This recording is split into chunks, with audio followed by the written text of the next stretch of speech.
Bom, vamos lá. Damos sequência então ao nosso conteúdo. Professor Lucilo Macedo, dia 18/11/2020, turma do quinto semestre matutino da Faculdade FACIP.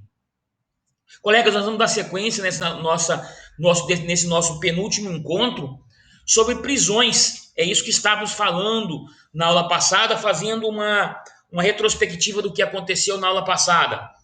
Falamos sobre as prisões, falamos sobre as medidas cautelares diversas da prisão e falamos também da prisão em flagrante, né? Acredito que tenha sido aí, né, o nosso encerramento na nossa última aula. Então, eu quero só lembrar para vocês o seguinte, colegas, quando eu falo em prisão em flagrante, né, quando eu falo em prisão em flagrante, né, nós já vimos que tem uma audiência de custódia. Essa audiência de custódia é lá a resolução 213, né, de 2015. Então, acontecendo uma prisão em flagrante, o conduzido, né, ele é levado à presença da autoridade policial. Nós vimos a questão do prazo, né? Após a prisão, então eu tenho 24 horas. Eu quero encerrar com vocês isso, né? Então, por gentileza, peguem aí o Código de Processo Penal e lá no artigo 306 do Código de Processo Penal, eu passo então a trazer a seguinte definição. Por gentileza, me acompanhem. Artigo 306 do Código de Processo Penal, ele diz assim: a prisão de qualquer pessoa e o local onde se encontre serão comunicados imediatamente ao juiz competente, ao Ministério Público e à família do preso ou à pessoa por ele indicada. Beleza. Professor, nós já vimos que flagrante não tem prazo. É um folclore que existe aí fora.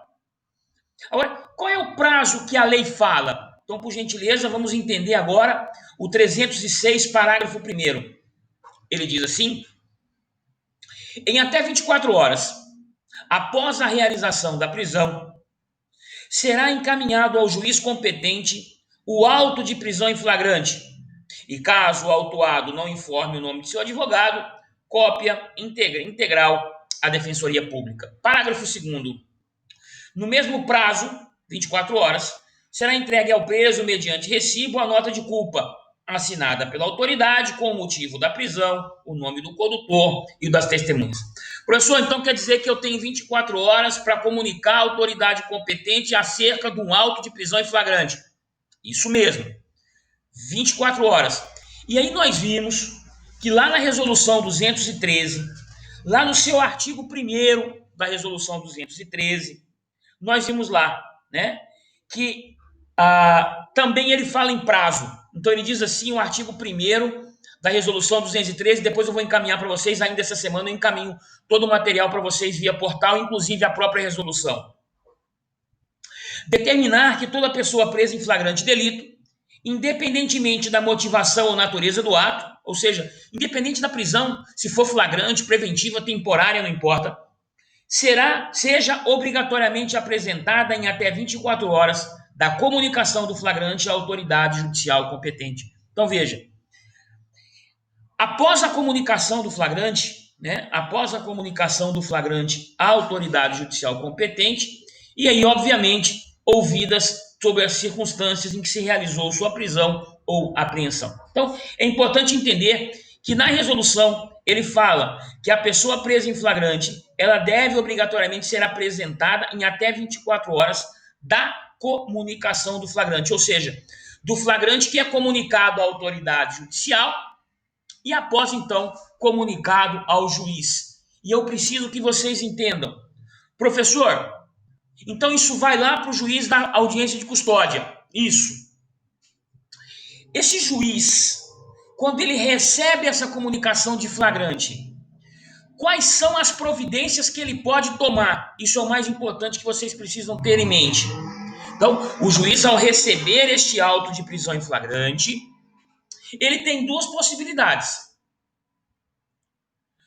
O que ele vai analisar? Eu quero que vocês me acompanhem, por gentileza, no artigo 310 do Código de Processo Penal. No artigo 310 do Código de Processo Penal, vocês vão me acompanhar, porque o 310 ele diz assim: ao receber o auto de prisão em flagrante, o juiz deverá fundamentadamente, primeiro, relaxar a prisão ilegal. Professor, primeiro momento, então, primeira decisão é relaxar uma ordem, um ato flagrancial ilegal. A pergunta que deve ficar: o que é uma prisão ilegal? Uma prisão em flagrante ilegal. E é muito simples entender.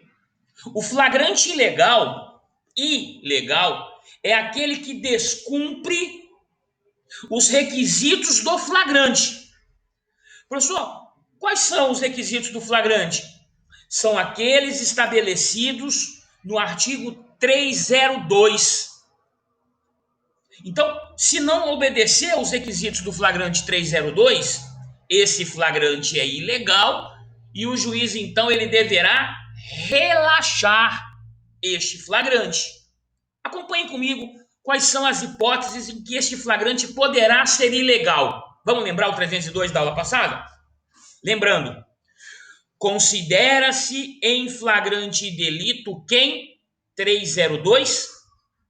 1. Está cometendo a infração. 2. Acaba de cometê-la. 3.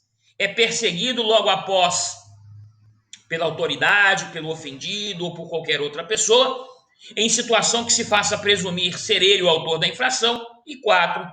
É encontrado logo depois com instrumentos, armas ou papéis que façam presumir ser ele o autor da infração. Então, descumpriu isso aqui, não houve isso aqui, o flagrante é ilegal. Não foi apresentada a autoridade no prazo legal, o flagrante passa a ser ilegal. E se o flagrante ele é ilegal, só o juiz ele vai relaxar este flagrante e vai colocar o conduzido em liberdade. Então, o primeiro requisito, flagrante ilegal, ele é relaxado. Relaxo a prisão ilegal. Professor, eu posso utilizar o termo revogar? Não, você não pode. Revogar é somente se for uma prisão preventiva que estudaremos daqui um pouquinho. Tá, professor. Flagrante ilegal eu relaxo. Tranquilo, fácil, entendi tranquilamente. Agora, e se o flagrante for legal? Ou seja, realmente ele estava inserido nas situações do artigo 302 do Código de Processo Penal. Bom, se o flagrante for legal, o juiz tem duas possibilidades. Primeira possibilidade, tudo isso está no artigo 310. Primeira possibilidade que o juiz tem, se o flagrante for legal, é converter a prisão em flagrante em prisão preventiva. É isso que está no inciso de número 1. Acompanhe comigo. Inciso 1 do artigo 310. Desculpa, o inciso 2, do artigo 310, ele diz assim: converter a prisão em flagrante em preventiva, quando presente os requisitos do artigo 312 deste Código e se revelarem inadequadas ou insuficientes as medidas cautelares diversas da prisão. Professor, então está dizendo que se esse flagrante for legal, o juiz pode converter, substituir esta prisão em flagrante em prisão preventiva? Tá, professor, mas quais são os requisitos da prisão preventiva? Olha comigo o artigo 312 do Código de Processo Penal. A prisão preventiva poderá ser decretada: 1.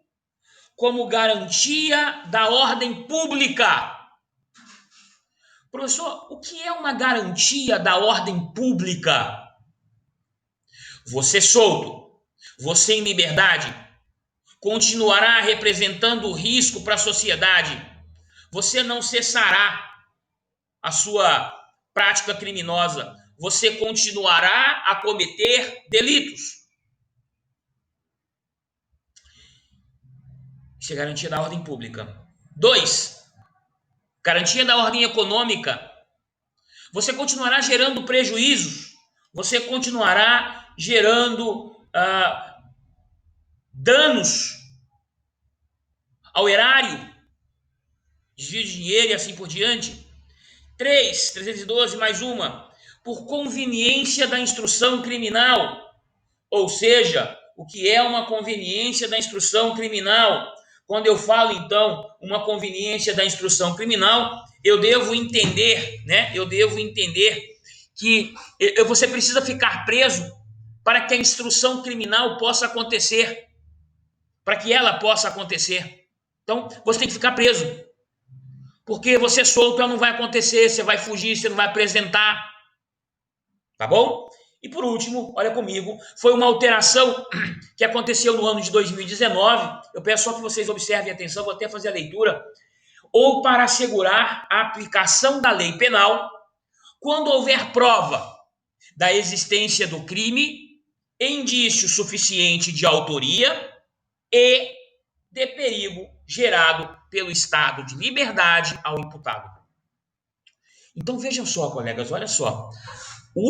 A última situação, aplicação da lei penal, obviamente, eu vou ter que decretar prisão preventiva porque esse camarada vai começar a ameaçar testemunha, vai começar a destruir prova. Então, esses são os requisitos do 312 da prisão preventiva. Eu aproveito um pouquinho para falar da prisão preventiva com vocês. Eu ainda tenho hipóteses de decretação da prisão preventiva, por favor, me acompanhem, contidas no artigo 313 do Código de Processo Penal.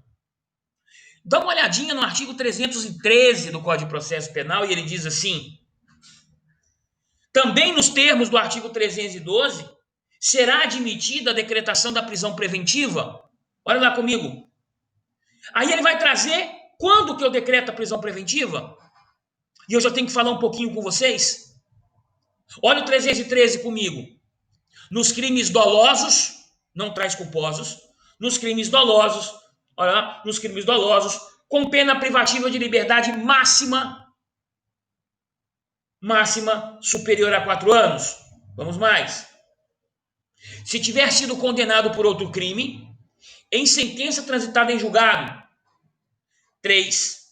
Se o crime envolver violência doméstica e familiar contra mulher, criança, idoso, enfermo ou pessoa com deficiência para garantir a execução das medidas, as medidas protetivas de urgência. Então, este ato flagrancial, mesmo sabendo que a regra no ordenamento jurídico brasileiro é a liberdade, a exceção é a prisão, é o tolimento de sua liberdade. Então, se ele preencher os requisitos da prisão preventiva, o que eu faço? Eu converto o flagrante a prisão em flagrante em prisão preventiva. Professor, mas ele fala também que desde que não seja possível, ao caso, aplicar uma medida cautelar diversa da prisão. Aquela que nós já sabemos quais são. São aquelas do artigo 319 do Código de Processo Penal. São aquelas do artigo 319 do Código de Processo Penal.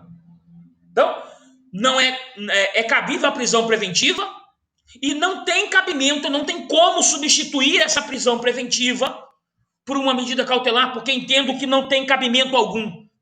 Lembrando os colegas, olha o que diz o artigo 319 do Código de Processo Penal, são medidas cautelares diversas da prisão. Tudo bem? 310, então, tranquilo até agora. Professor, ilegal, relaxa o flagrante, solto. Se o flagrante for legal e preencher esses requisitos da prisão preventiva, eu converto a prisão em flagrante em prisão preventiva. Agora, professor, dá uma olhadinha comigo lá no artigo 310, inciso 2. O que o juiz ainda pode decidir se o flagrante for legal? Olha lá o 310, inciso 2. Converter a prisão em flagrante, inciso 3, né? Inciso 3, perdão. Conceder liberdade provisória com ou sem fiança.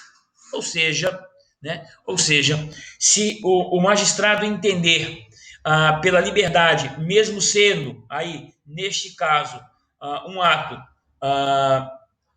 ato flagrancial, ele pode então conceder a liberdade provisória com o pagamento de fiança ou sem o pagamento de fiança. Eu preciso agora que vocês observem os parágrafos 1º, 2º, 3º e 4º. Peço aos colegas que não têm aí o Código de Processo Penal 2019, estão com o Código 2018, quando iniciaram no curso, né? Ele ainda os acompanham. Eu preciso da atenção de vocês porque houve uma alteração em 2019 que inseriu estes parágrafos. E ele passa a trazer a seguinte redação, olha comigo. Parágrafo 1º. Se o juiz verificar pelo auto de prisão em flagrante que o agente praticou o fato em qualquer das circunstâncias dos incisos 1, 2 e 3 do artigo 23. Professor, o que é o artigo 23?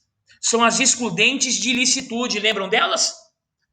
Legítima defesa, estado de necessidade, exercício regular de direito e estrito cumprimento do dever legal. Então imagina, o agente cometeu um crime, mas ele está acobertado, ele está contemplado por uma das excludentes. Então, seguindo. Então, se o juiz verificar na prisão em flagrante que ele praticou este crime e está acobertado pela excludente ilicitude, ele poderá fundamentadamente conceder ao acusado liberdade provisória mediante termo de comparecimento obrigatório a todos os atos processuais sob pena de revogação. Nova inserção do Código de Processo Penal, um acréscimo lá no artigo 310, até 2019 isso não existia, né? Então, se teve excludente de ilicitude, o juiz, então, pode colocá-lo imediatamente em liberdade, mas dele tem que comparecer a todos os atos processuais. Mais uma inserção no ano de 2019. Ele trouxe o parágrafo 2º, e ele fala sobre a reincidência. E ele fala assim sobre a reincidência. Se o juiz verificar que o agente é reincidente. Professor, eu me esqueci da reincidência. Ela está lá nos artigos 63 e 64 do Código Penal, né? Após a aula, merecia uma leitura dos artigos 63 e 64 do Código Penal, bem tranquilo, só para você relembrar. Isso geralmente gosta muito de aparecer na prova da OAB. Então, parágrafo 2º do artigo 310. Se o juiz verificar que o agente é reincidente ou que integra uma organização criminosa, armada ou milícia, ou que porta arma de fogo de uso restrito, né? Restrito, colegas, à Polícia Federal, ao Exército Brasileiro, né? Assim por diante, deverá denegar a liberdade provisória com ou sem medidas cautelares. Professor, como assim denegar? Negar, não conceder. Então, se ele for reincidente ou integrar a organização criminosa, então ele não vai conceder a liberdade provisória. Denegar, ele vai negar. Ele não concede a liberdade provisória nesta hipótese. Tudo bem? Mais um, também com acréscimo de 2019. A autoridade que deu causa, sem motivação idônea,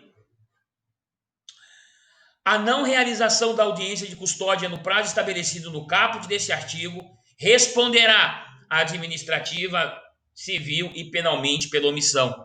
Então, olha só, eu fui lá, aconteceu a prisão em flagrante e por algum motivo, ou seja, não realizaram a audiência de custódia que é obrigatória. Quem não realizou essa audiência de custódia será responsabilizado civil, criminal e administrativamente. Para fechar, parágrafo 4º. Transcorridas 24 horas após o decurso do prazo estabelecido neste caput, lá do 310, ou seja, né, o prazo de 24 horas para poder apresentar, né, após a prisão, né, após a realização da prisão. Após esse prazo, a não realização de audiência de custódia sem motivação idônea ensejará também a ilegalidade da prisão, a ser relaxada pela autoridade competente, sem prejuízo de imediata decretação de prisão preventiva. Bom, vamos lá. Olha que coisa. Se não realizar essa audiência de custódia, essa apresentação na audiência de custódia, o juiz, no prazo estabelecido, o juiz deverá, então, relaxar este ato flagrancial. Né? Aparece, inclusive, que, professor, mas como assim? São muitos. A verdade aqui é que surge a audiência de custódia justamente como forma de garantir a liberdade, as liberdades e garantias individuais. É trazer aqui para os autos o juiz garantista,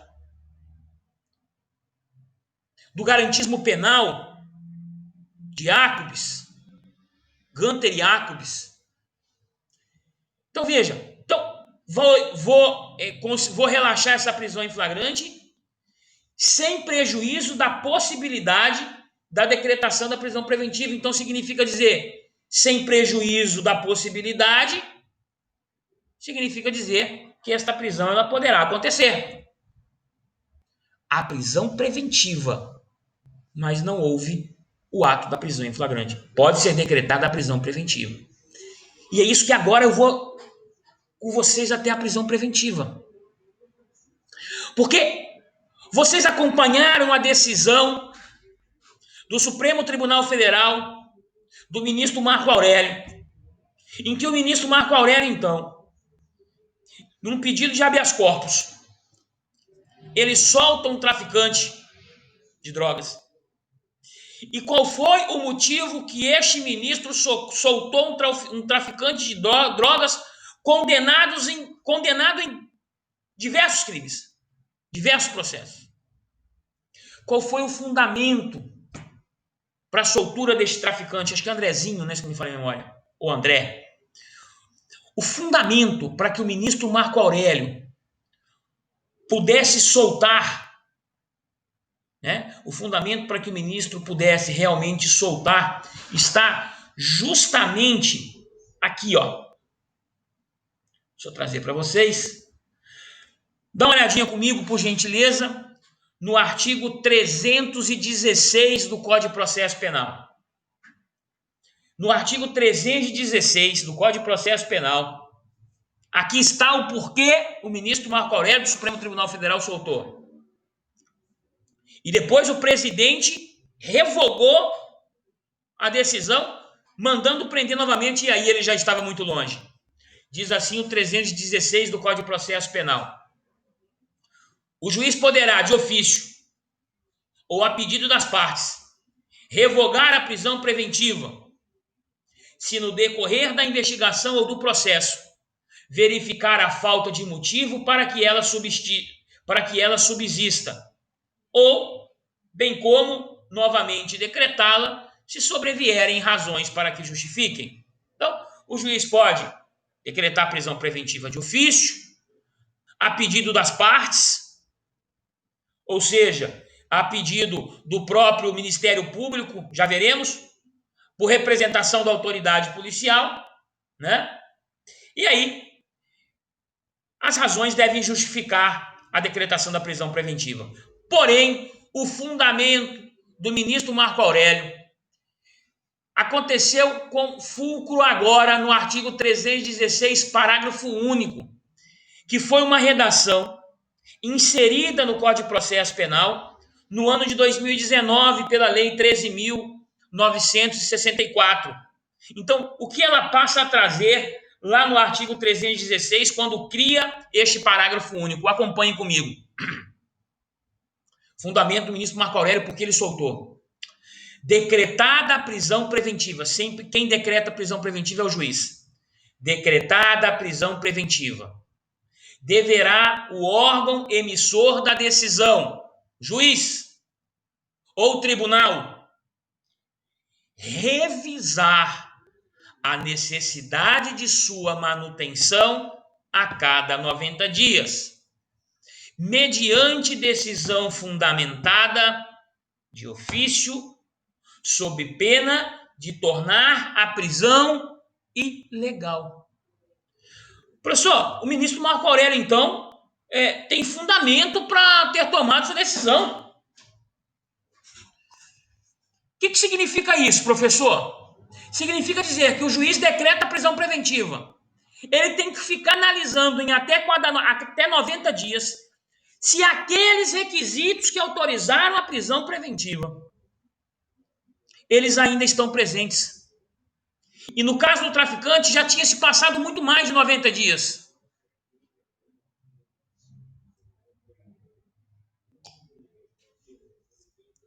Então, colegas, olha só.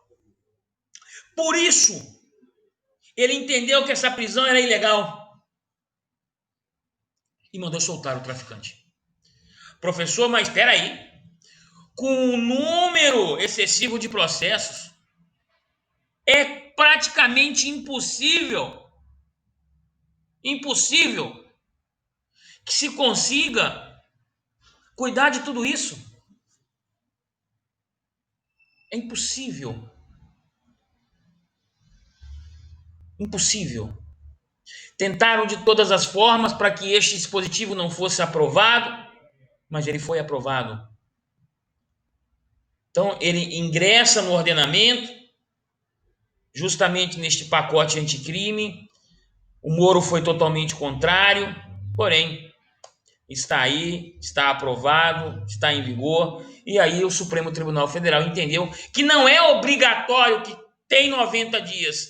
Não revisou, tem que soltar. Tem que ser analisado a periculosidade. O que vai representar ele solto. Então vamos lá. Está aí o motivo em que o ministro Marco Aurélio soltou. Só que acompanhem comigo mais um pouquinho. Olha o que traz o artigo 315. A decisão que decretar, sempre quem decreta a prisão preventiva é o juiz. Não existe outra pessoa. É só o juiz que decreta. 315 do Código de Processo Penal.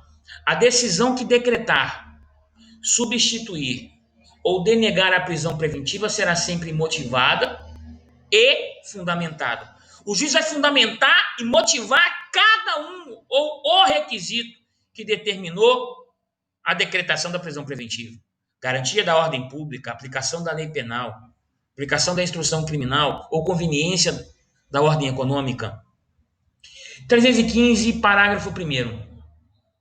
A motivação da decretação da prisão preventiva ou de qualquer outra cautelar. O juiz deverá indicar concretamente a existência de fatos novos ou contemporâneos que justifiquem a aplicação da medida adotada. Também inserção em 2019. Agora, a partir de agora, toda a figura do parágrafo 2º foi inserida em 2019. Parágrafo 2º. Não se considera fundamentada qualquer decisão judicial, seja ela interlocutória, sentença ou acórdão. Vamos entender? O Código de Processo Penal vai estabelecer quando eu não vou considerar que uma decisão que decretou a prisão preventiva não está fundamentada. Primeiro, vamos ver uma coisa. O que é uma decisão interlocutória? Uma decisão interlocutória, colegas, é aquela que não põe fim ao processo. Né? O processo continua. Então, foi um pedido específico, foi naquela situação, né? Ela não põe fim, não é uma sentença. Tá? Logicamente, sentença é uma proferida pelo juiz e acórdão é a decisão, então, que acontece do colegiado. O Tribunal de Justiça, quando ele vota, né? Quando ele vota, os desembargadores votam, é produzido, então, o quê? Um acórdão, né? Não uma sentença. Eles não proferem sentença, o colegiado. Profere, então, o acórdão, não chama sentença, tá? Então, quando é que o Código de Processo Penal entende, então, que é fundamentada a decisão do juiz? Inserção em 2019. Se você não tiver, vou pedir que vocês imprimam, por gentileza, para que você possa adicionar no seu Código de Processo Penal, tá bom?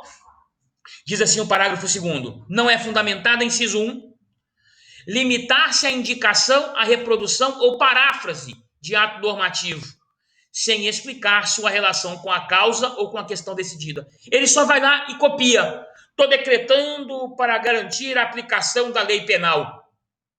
Espera aí, meu amigo. Onde está isso? onde ele representa um prejuízo para a aplicação da lei penal? Em que momento? Em que momento do processo? Qual é a ligação? Onde está?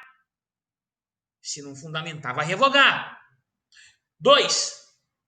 Empregar conceitos jurídicos indeterminados, vagos, imprecisos, sem explicar o motivo concreto de sua incidência. Então, os conceitos jurídicos, para que o magistrado possa fundamentar uma decretação da prisão preventiva, tem que ser um conceito jurídico concreto, é aquele.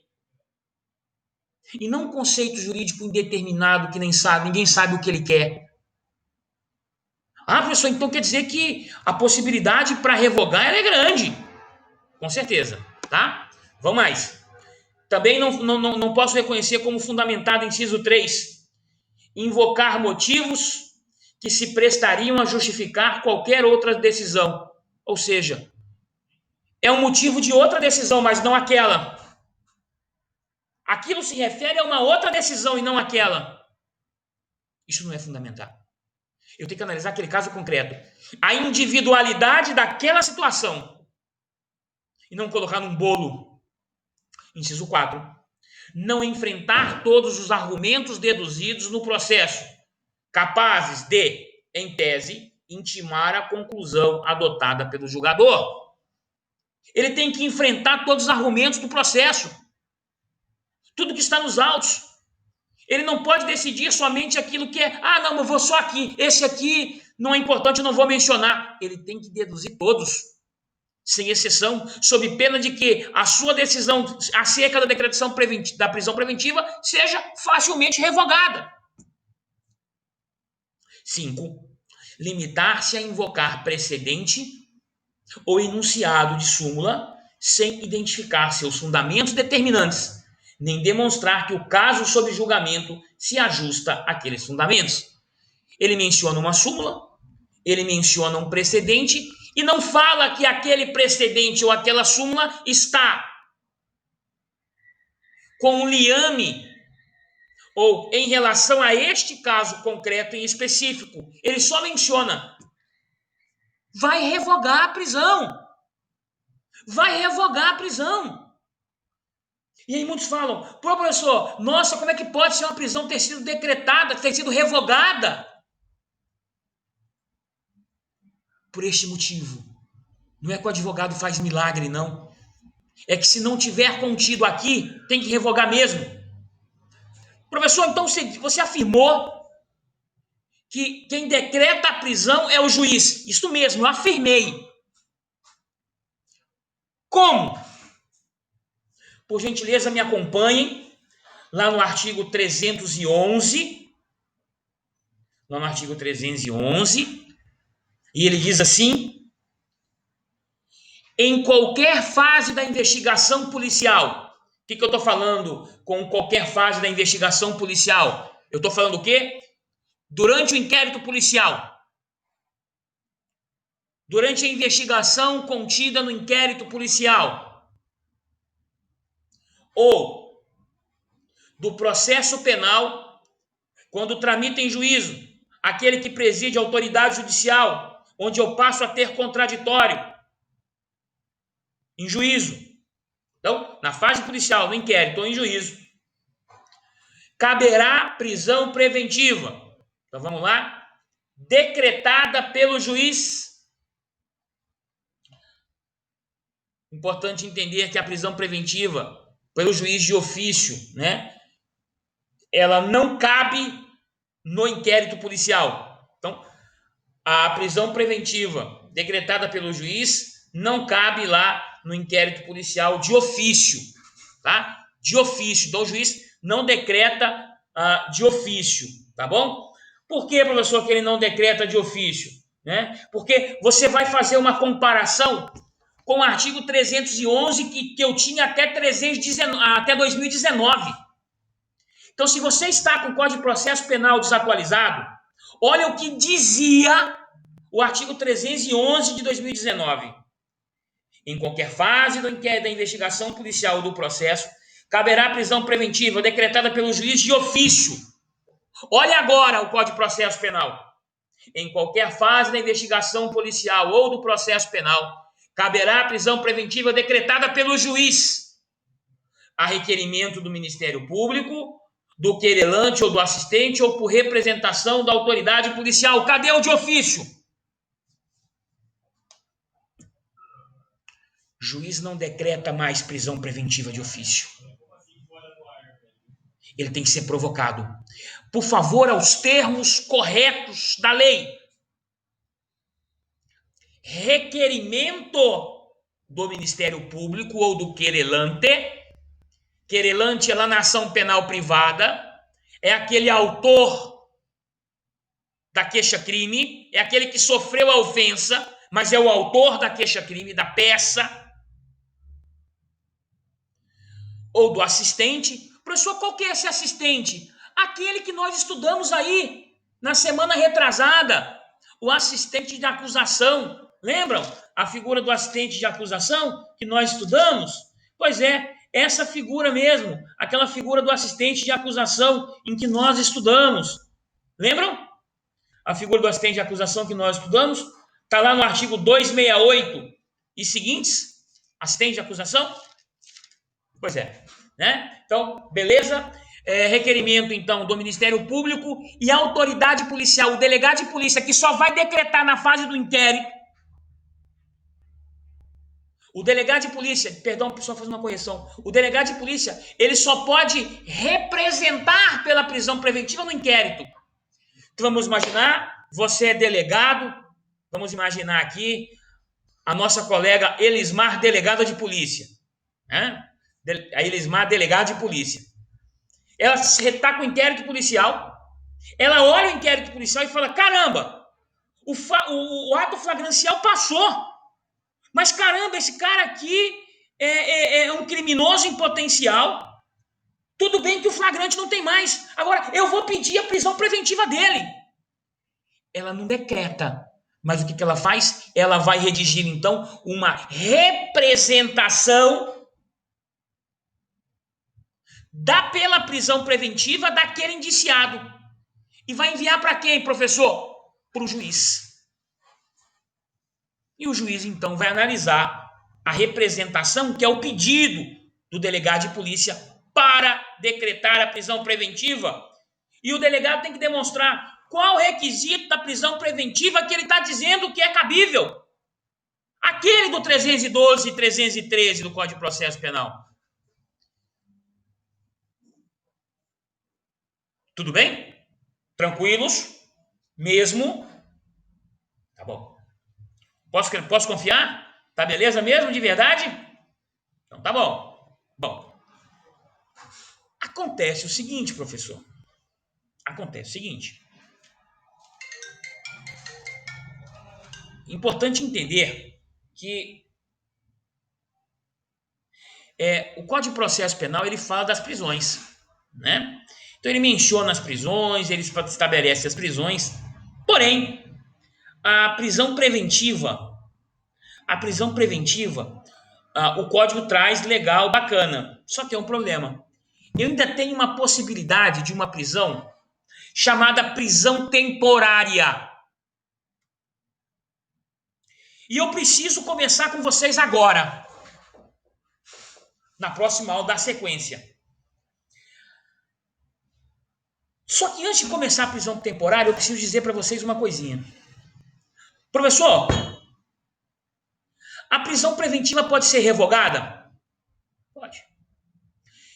Se aqueles requisitos que fundamentaram, que ensejaram a prisão preventiva, se eles não estiverem mais presentes, o que o juiz faz? O juiz revoga a prisão. Agora analisa comigo uma coisa. Professor, a prisão temporária está onde? Está no Código de Processo Penal? Não. A prisão temporária é uma lei que está fora do Código de Processo Penal. Então, por favor, eu vou começar com vocês agora, vou mostrar e vou fechar na próxima aula. Nossa última aula, né? Aula da semana que vem. Nós vamos fechar. Por gentileza, pegue comigo a Lei 7.960, Lei 7.960 barra 89. 7.960 barra 89. Bom, o que esta lei traz? Lei 7.960 barra 89. Essa lei, ela vai me trazer as espécies de prisão, as possibilidades de uma decretação de uma prisão temporária. É uma lei pequenininha, mas nós precisamos conhecer. Temporária está dizendo tempo fixado. Então vamos começar, porque na próxima aula eu quero falar sobre mais prisões ainda. Olha o que diz a Lei 7.960, por favor, prestem bastante atenção. Ela diz assim, artigo 1º. Caberá prisão temporária. 1. Quando imprescindível para as investigações do inquérito. 2. Quando houver fundadas razões, de acordo com a prova admitida em legislação penal, de autoria ou participação dos crimes. Homicídio, sequestro, roubo, extorsão mediante sequestro, estupro, né? E aí vai. Ele traz os crimes. E aí é importante que vocês entendam. Deixa eu só pegar a lei aqui. A lei 7.960 na íntegra. Onde você, com a lei 7.960, esta lei, então, ela vem e traz, né? Ela traz quais são a possibilidade, então, para a decretação dessa prisão temporária. Maravilha? Jóia. Olha o que diz, inclusive terrorismo.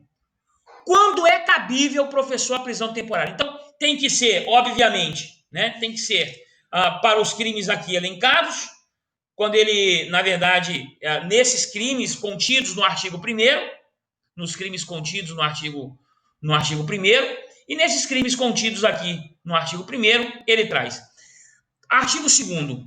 A prisão temporária será decretada pelo juiz em face da representação da autoridade policial, de requerimento do Ministério Público, e terá o prazo de 5 dias, prorrogável por igual período em caso de extrema e comprovada necessidade. Vamos parar aqui, vamos conversar um pouquinho aqui. Prisão temporária, então, tem prazo. Só que eu peço que vocês atentem, por favor. Se o crime não for hediondo, a prisão temporária serve para poder prender o camarada e investigar, para que ele não atrapalhe. Prisão temporária tem prazo se não for hediondo o crime. 5 dias, prorrogável por mais 5. 5 dias, prorrogável por mais 5. Se for hediondo, 30, prorrogável por mais 30. Quem fala isso, professor? A lei dos crimes hediondos. A lei 8.072/90. Professor, a prorrogação é automática? Não. Se não prorrogar, tem que soltar.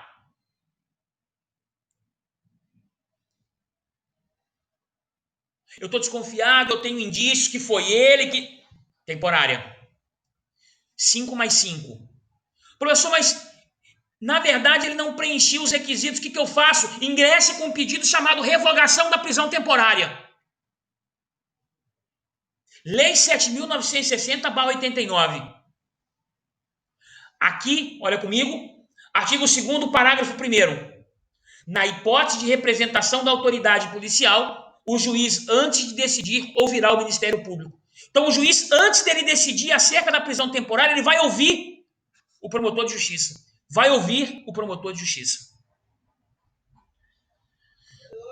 Vamos mais.